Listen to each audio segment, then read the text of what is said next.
that there is something like privilege that exists. I think there is something like privilege. Luck plays a factor in your life. I mean, otherwise, how would your probabilities of being more successful in America are clearly obvious than in India, because you're just born into a more organized, better functioning, disciplined society because the systems are in place. So there is something like the privilege of being born and raised in Western countries. What I don't get is that sometimes I believe that both left and right in the West have a role in society.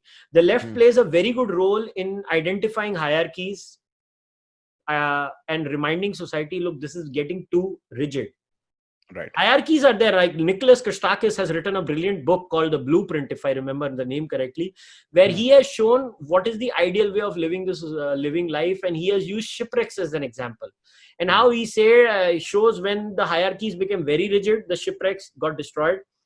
When they became very flat, the shipwrecks got destroyed. The only time the shipwrecks were surviving was when there was a fluid hierarchy where the leadership was, kind of dealing with everyone, which is normally how a functioning democracy is. But there is leadership, and the leadership is also clearly defined, but elected.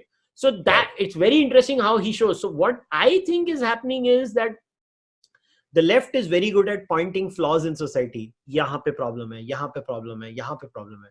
Where they go wrong is in the solutions more often than not. The right is very good at offering solutions. Usually, not all the time. Again, I'm saying not all the time, but usually they tend to. So what should ideally happen in society is the left keeps pointing problems out and the right keeps pointing and giving solutions out. The problem here is that I believe that the cultural orthodoxy keeps changing in society. So previously, if you look at American history, the right wing was the cultural orthodoxy. Look at how the movies were. They're very Christian. Yeah, I mean, if you look at old American movies, you could see scenes where the man is slapping a woman. You will not see it today. You will see casual misogyny in American movies in the 1950s, 60s, homophobia, racism, all these things.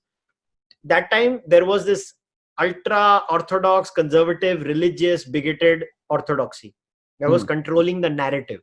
It got rightfully challenged in the 60s. So civil rights movement, everything changed. And then they became the orthodoxy now. Everybody who becomes the orthodoxy becomes rigid. Now the orthodoxy is the left and they've become rigid and they refuse to change. And now the heterodoxy is the right wing and they become... It is not because the right is inherently flexible or the left is inherently flexible. It has to be right now. Yeah. The heterodoxy is inherently flexible. So I, as a person who is free-minded, always say that you should always kind of hang in the center and keep loosely watching both sides. And that's what what I think is happening in the West is that the orthodoxy has become too rigid, and so that it's not that privilege is not a valid objection. There is something called privilege. I think I will admit to it that in a casteist society like India, caste is a problem. And yes, only upper castes have the privilege of not knowing their caste. Because a lower caste person is reminded about their jaat. All the time. All the time. So but you will see this upper caste narrative that कहाँ है cast, ये तो अंग्रेजों ने की. अच्छा, अंग्रेजों ने की तो फिर 2000 साल से जो हमारी इंटरकास्ट मैरिज नहीं हो रही है, जो डीएनए में क्लियरली प्रूवन है, तो उसका क्या हुआ? These are problems. So there are good things that the left can offer, there are good things that the right can offer. So my answer to all these things is you have to be open, and you should that doesn't mean I am not biased to certain points of view. Don't get me wrong. I will and I'm open about my... All I'm trying to say is that we have to be objective, or we try to be objective. When we try to be objective, these things look far clearer. So I don't agree that there is no such thing as privilege. There is something like privilege. But what do we do with that privilege? We don't bang our heads on the wall with it. We acknowledge it. But उसके बाद क्या मार दूं क्या मैं अपने आप को? हाँ, चला जाऊं मैं, हो गया, मतलब खेलने तो दो. वही. Right? That's it.